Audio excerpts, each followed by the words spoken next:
Thank you, Mr. Chair. I appreciate the opportunity to bring forward this item with Supervisor Jacob. I'm all for killing weeds, but I think that we should do it in the most responsible way. We can do it in ways that protect our employees, protect our residents, and protect our planet. It is possible to prevent invasive weeds from choking the life out of healthy plants, flowers, and trees, all amenities that people enjoy at our facilities and parks, without using toxic chemicals like glyphosate.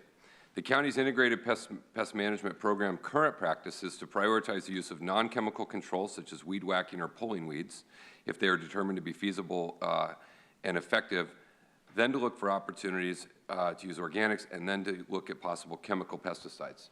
If this measure passes and successful, we will still do non-chemical controls first, then organic alternatives, and then lastly, any other pesticides that do not contain glyphosate. Glyphosate is the active chemical in Bayer's Roundup herbicide. It's a registered carcinogen according to the state of California. There's growing evidence that glyphosate is linked to rare cancers, including non-Hodgkin's lymphoma. Many cities, counties, schools, and either other countries are banning the use of this toxic chemical. My interest in this was in particular raised when we had speakers in an October board meeting talking about the county's use of this particular pesticide.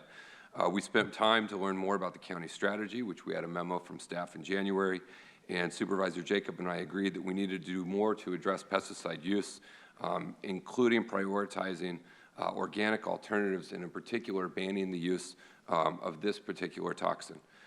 Last year, the first lawsuits with Roundup related to cancer risk went to trial and were settled for almost $300 million. A second lawsuit was settled for $86 million. A third lawsuit was settled for $80 million.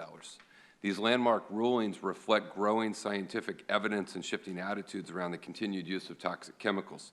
Thousands of cases are still pending and the number of lawsuits continue to grow. And I think it's interesting in pointing out that in one of these cases, the judge pointed out that decades of efforts to try and influence scientists and regulators to bury what was a known cancer risk, at that time by Monsanto, which has subsequently been purchased by Bayer. In one ruling, Judge Smith said in this case there was clear and convincing evidence that Monsanto made efforts to impede, discourage, or distort scientific inquiry and the resulting science.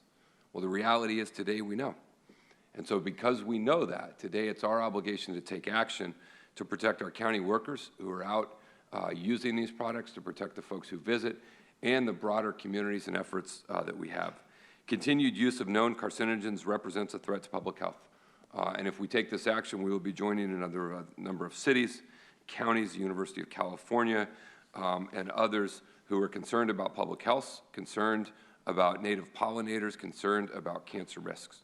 4 county departments currently use glyphosate: Agricultural Weights and Measurements, Department of Parks and Recreation, Department of General Services, and Department of Public Works.